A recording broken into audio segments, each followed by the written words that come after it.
Hello everyone. We have just seen the two different methods for preparation of alkanes in laboratory. That is one from unsaturated hydrocarbons and another from haloalkanes. Now we are going to see the third process, which is from carboxylic acid, how we can obtain our desired alkanes. So जो third process है वो है from carboxylic acids.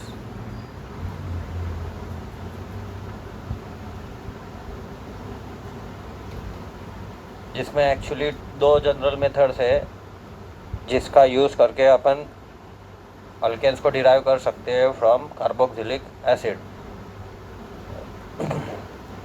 To general method में से first method है decarboxylation, sorry,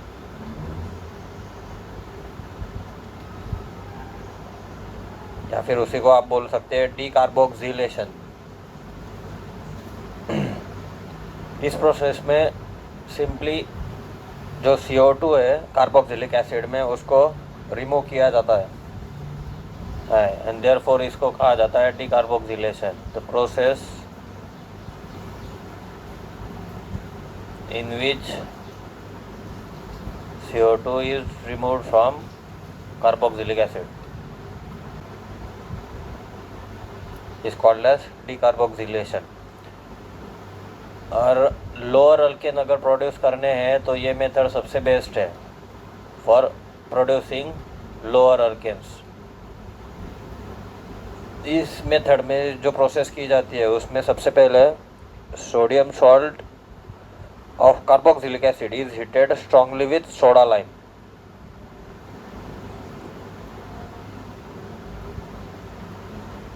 Sodium salt of carboxylic acid.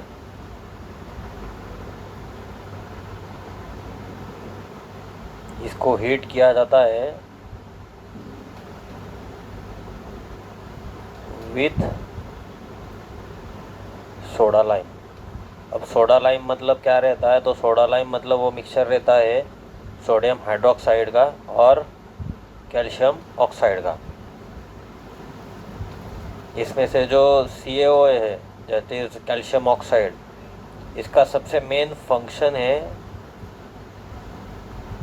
कि वो NaOH का फ्यूजन करवाता है. और इसी मेथड से अपने को अल्केन मिलता है जिसमें एक्चुअली एक कार्बन लेस रहता है कार्बोक्सिलिक एसिड में जितने कार्बन है उससे. So this method will give you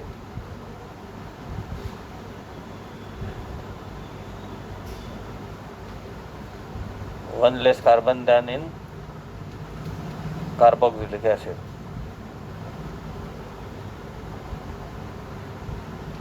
for example अगर इसकी रिएक्शंस अगर देखने जाए अपन,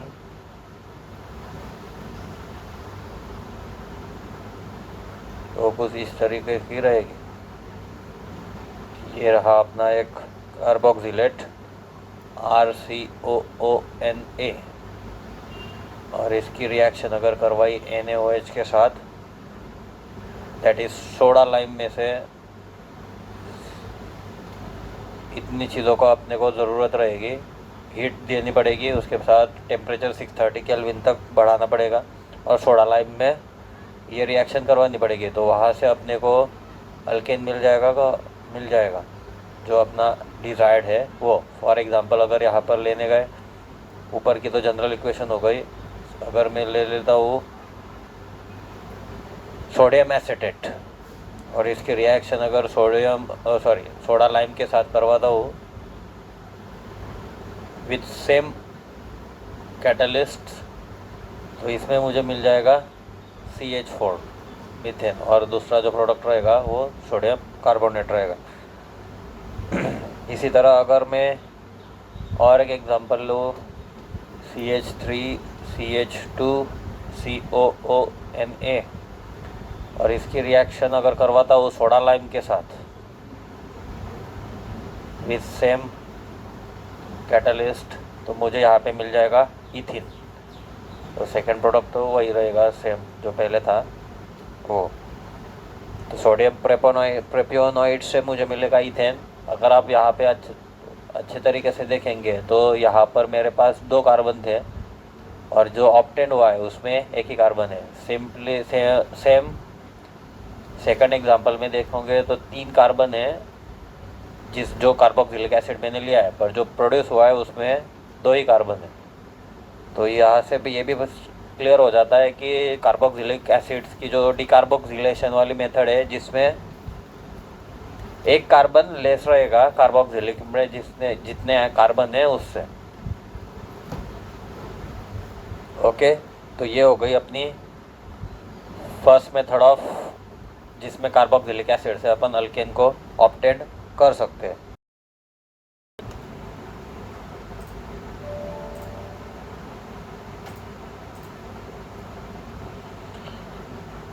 ओके गाइस, तो अपन ने अभी देखा कि कार्बोक्सिलिक एसिड से डीकार्बोक्सिलेशन से कैसे अपन डिजायर्ड अल्केन ऑब्टेन कर सकते हैं। इसी में जो सेकंड मेथड है जिसमें कार्बोक्सिलिक एसिड का ही यूज़ करके अपन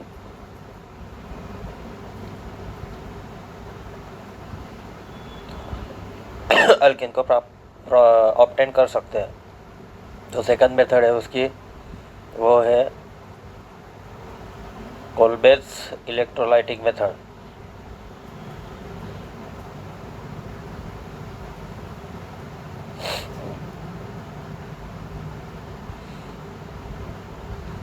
Kolbe's electrolytic method is nothing but the electrolysis of concentrated solution of sodium or potassium salt of fatty acid gives higher alkane। इस रिएक्शन में एक्चुअली सोडियम या फिर पोटेशियम सॉल्ट का जो हायर कॉन्सेंट्रेशन सोडियम और potassium salt का fatty acid जो है उसका अगर कॉन्सेंट्रेटेड सोल्यूशन का इलेक्ट्रोलिसिस अपन अगर करते हैं तो अपने को हायर अल्केन ऑब्टेन होते हैं। डिकार्बोक्सिलेशन प्रोसेस लोअर अल्केन को ऑब्टेन करने के लिए की जाती है। तो कोल्बेस इलेक्ट्रोलाइटिक मेथड हायर अल्केन के लिए यूज़ होती है। तो इसमें सबसे इम्पोर्टेंट पॉइंट जो है तो वो तो ये है कि इलेक्ट्रोलिसिस किसका होता है, electrolysis of concentrated solution of Na और K salt of fatty acid.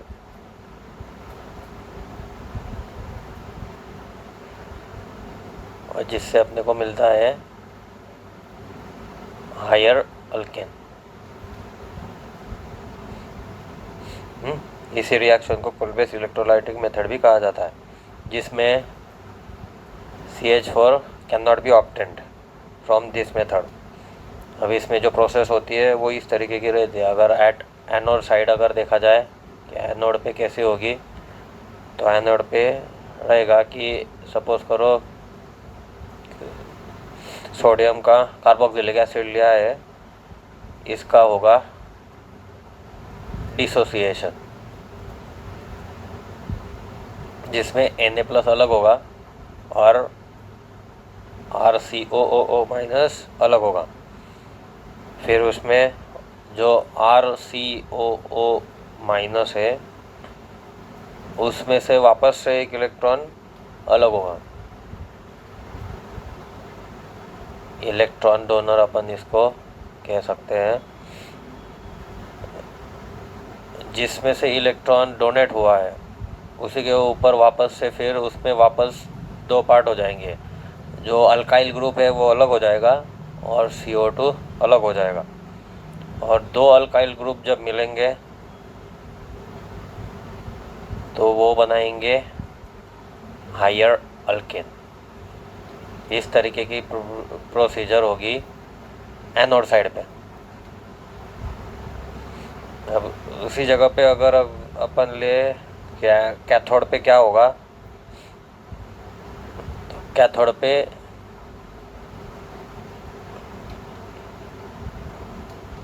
अपन ने देखा कि एनोड पे Na+ अलग हुआ है, तो वो ये Na+ अट्रैक्ट हो जाएगा कैथोड की तरफ। तो सबसे इम्पोर्टेंट चीज़ जो है, ये जो Na+ आयंस रहेंगे, इलेक्ट्रोलिसिस प्रोसेस है उसके कारण जो इलेक्ट्रिसिटी है है, तो करंट को सॉल्यूशन के थ्रू कैरी करने का काम इनका रहेगा, Na+ आयंस का, but they do not gate reduced,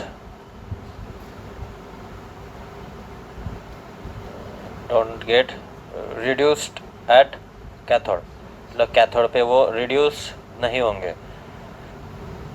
reduction का मतलब अपने को पता है कि जब कभी भी एडिशन होगी हाइड्रोजन की तो उसको कहा जाता है रिडक्शन प्रोसेस। तो इसी जगह पे यहाँ पे Na+ आयंस रिड्यूस नहीं होगा कैथोड पे, मतलब उनमें H+ आयंस एडिशन नहीं होगी, पर करंट कैरियर है Na+, उनके कारण कैथोड पे करंट आएगा, जिसके कारण वाटर में जो है अवेलेबल उसमें से H+ आयंस जो रहेंगे वो प्रोड्यूस हो जाएंगे due to ionization of water का आयोनाइजेशन हो जाएगा करंट के कारण, जो करंट किसने लाया हुआ है, Na+ आयंस ने।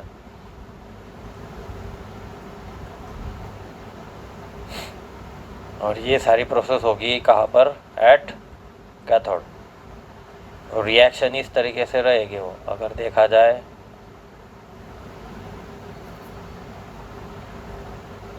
तो रहेगी कि 2H2O है, ये रिवर्सिबल प्रोसेस होगी यहाँ पे, जिसमें से आयोनाइजेशन होगा, 2H+ अलग हो जाएंगे और 2OH- अलग हो जाएंगे, जिसमें से वापस से 2H+ जो है वो 2 इलेक्ट्रॉन ले लेगा और जहाँ से वो तैयार कर देगा H2 गैस। और जो नेट रिएक्शन रहेगी फिर वो ये रहेगी कि 2H2O जिसके साथ 2 इलेक्ट्रॉन ऐड होंगे और वो प्रोड्यूस करेंगे H2 गैस और plus OH- ions, 2OH- ions. और उसी के कारण जो सॉल्यूशन रहेगा कैथोड के अराउंड वो बन जाएगा अल्कालाइन।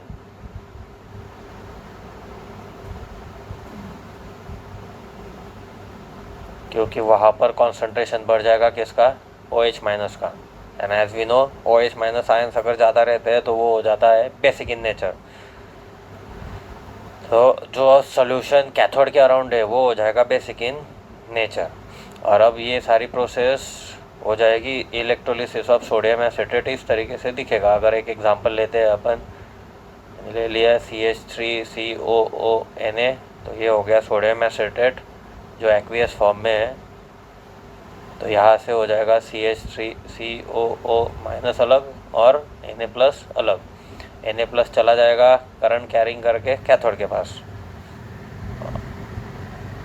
और एनोड के पास हो जाएगी फॉर्मेशन ऑफ हायर अल्केन की प्रोसेस, जिसमें CH3COO- से एक और इलेक्ट्रॉन क्या हो जाएगा, रिमूव हो जाएगा। तो ये बन जाएगा इलेक्ट्रॉन डोनर। वापस इलेक्ट्रॉन डोनर जो है उसमें से अल्काइल ग्रुप अलग हो जाएगा,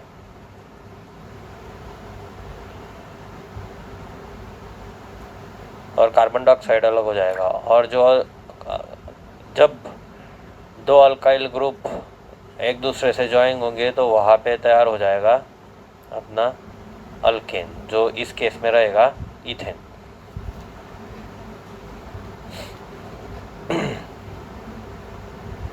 बाकी की प्रोसेस तो सेम जैसे वैसे ही होगी कि हाइड्रोजन गैस कैथोड पे क्या हो जाएगा, एट कैथोड हाइड्रोजन गैस हो जाएगा इवॉल्व,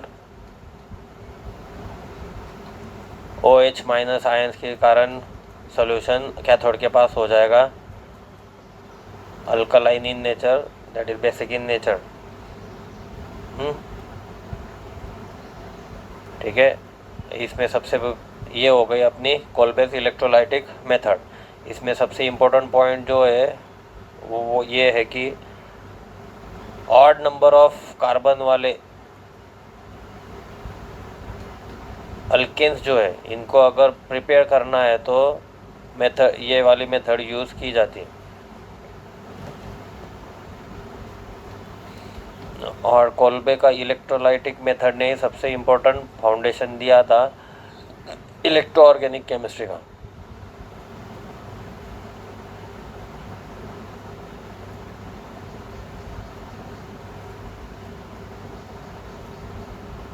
यही से नई ब्रांच ओपन हुई थी इलेक्ट्रो ऑर्गेनिक केमिस्ट्री। तो ये थी अपनी कोलबेस इलेक्ट्रोलाइटिक मेथड, जिसमें कार्बोक्सिलिक एसिड से अपन ने हायर अल्केन को ऑब्टेन किया था। ओके गाइस, और अब लास्ट वाली लैब प्रिपरेशन मेथड देखते हैं।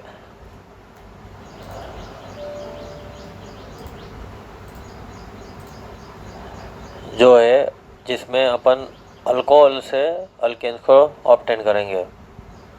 तो ये सबसे इजी वाली मेथड है, जिसमें ज़्यादा बहुत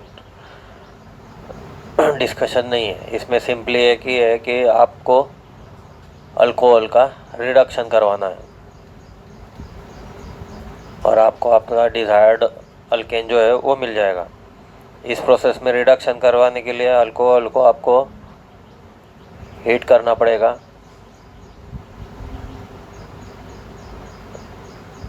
with concentrated hydroiodic acid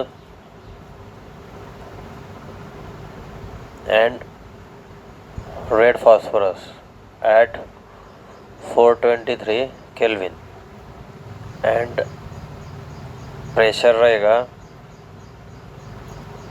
under pressure in sealed tube।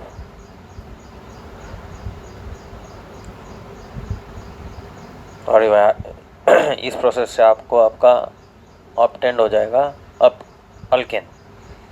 एक रिएक्शन वाइज गए तो सपोज करो अपने पास एक अल्कोहल है, उसकी रिएक्शन मैं करवाऊँगा हाइड्रोजन आयोडाइड के साथ, वो जो है hydroiodic acid in the presence of red phosphorus and at temperature 423 kelvin, जहाँ से मुझे मिल जाएगा desire alkane, water and iodine अलग हो जाएगा। जिसमें से जो आयोडीन प्रोड्यूस हुआ है उसकी रिएक्शन मुझे करवानी पड़ेगी रेड फास्फोरस के साथ, ताकि वो वापस से अल्केन के साथ रिएक्ट ना हो जाए, और इस केस में वो बना देगा फिर फास्फोरस आयोडाइड। एग्जाम्पल अगर ले तो सपोज करो मैंने मीथेनॉल ले लिया है, उसकी रिएक्शन मैंने हाइड्रोआयोडिक एसिड के साथ करवाई in the presence of red phosphorus and at temperature 423 kelvin, तो मुझे मिल जाएगा मीथेन, वाटर एंड आयोडीन। और वहीं पे आयोडीन वापस मीथेन के साथ रिएक्शन ना कर दे, इसलिए फिर मैं उसके रिएक्शन करवा दूंगा रेड फास्फोरस के साथ,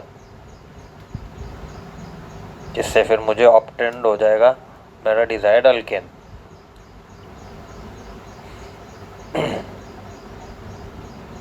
ओके, सो इस तरीके से अल्कोहल से आप अल्कोहल को रिड्यूस करके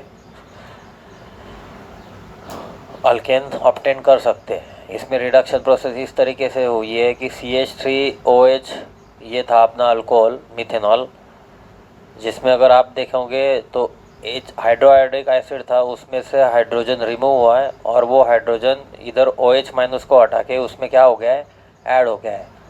तो CH3OH से CH4 वाली जो रिएक्शन है ये आपकी हो गई है reduction process of alcohol, and that is why इस प्रोसेस को वो भी बोला जाता है कि reduction of alcohol to obtain desired alkanes.